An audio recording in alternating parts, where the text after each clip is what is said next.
Assalamualaikum warahmatullahi wabarakatuh. Pada kesempatan kali ini kami kelompok 7 akan membahas mengenai hipotesis.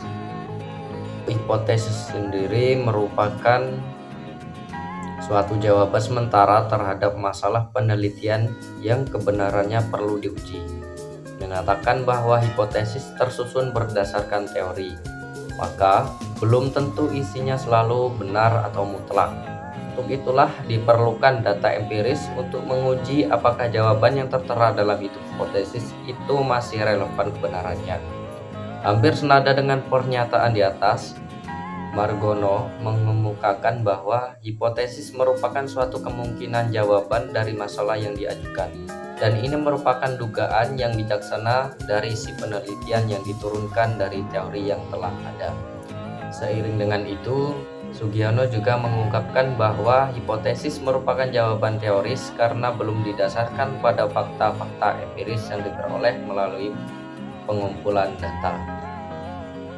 Kemudian, untuk fungsi dan tujuan hipotesis, yang pertama, hipotesis dapat digunakan sebagai patokan atau acuan pengumpulan dan analisis data.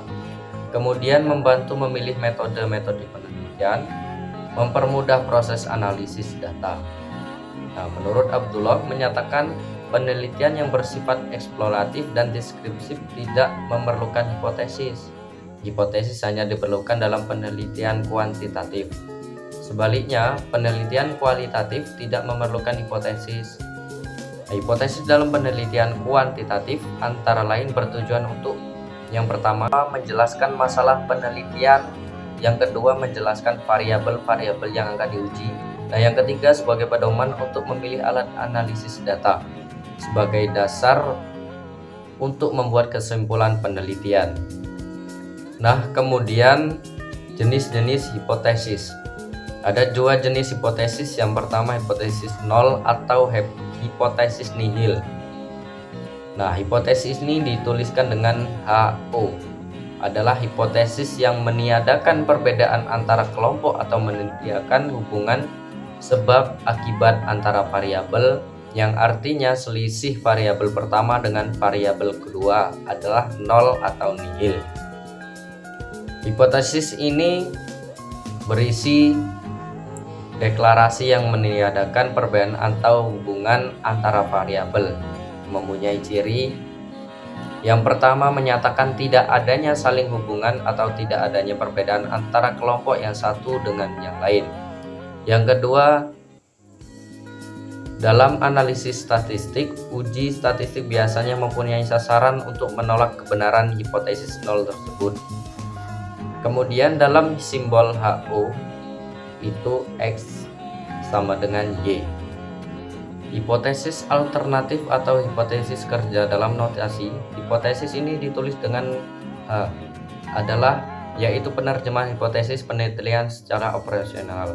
Statistik sendiri digunakan untuk tidak langsung menguji hipotesis alternatif, akan tetapi digunakan untuk menolak atau menerima hipotesis nihil. Penerimaan atau penolakan hipotesis alternatif merupakan konsekuensi dari penolakan atau penerimaan hipotesis nihil, yakni hipotesis yang menyatakan adanya hubungan antara variabel dengan beberapa ciri-ciri. Yang pertama menyatakan adanya saling hubungan dan adanya perbedaan antara kelompok yang satu dan yang lain. Selanjutnya disebut hipotesis penelitian. Kesimpulan uji statistik berupa penerimaan H adalah sebagai yang benar. Kemudian untuk simbol H dibagi X sama dengan kurang Y.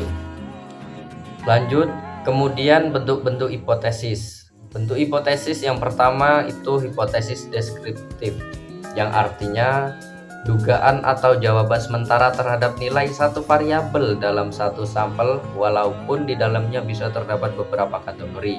Kedua, hipotesis komparatif, yaitu merupakan dugaan atau jawaban sementara terhadap perbandingan antara dua variabel atau lebih. Untuk hipotesis komparatif ini dapat dibedakan menjadi dua macam, yaitu komparatif berpasangan dan komparatif tidak berpasangan. Kemudian Yang ketiga itu ada hipotesis asosiatif. Hipotesis asosiatif itu merupakan dugaan atau jawaban sementara terhadap hubungan antara dua variabel atau lebih. Contohnya, O, tidak ada hubungan antara tingkat pendidikan dengan pengetahuan masyarakat tentang Down syndrome. Jadi dapat disimpulkan bahwasanya hipotesis ini adalah suatu jawaban sementara terhadap masalah penelitian yang harus diuji kebenarannya secara empiris. Hipotesis tidak selalu benar karena disusun berdasarkan teori yang memerlukan data untuk diuji. Fungsinya meliputi membatasi ruang lingkup penelitian, memandu pengumpulan data, serta memandu dalam memilih metode analisis.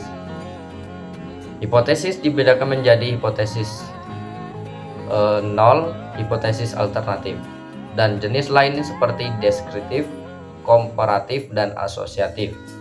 Untuk menguji hipotesis, penelitian harus mengikuti prosedur tertentu, termasuk menentukan taraf signifikansi dan teknik uji statistik yang sesuai. Terima kasih.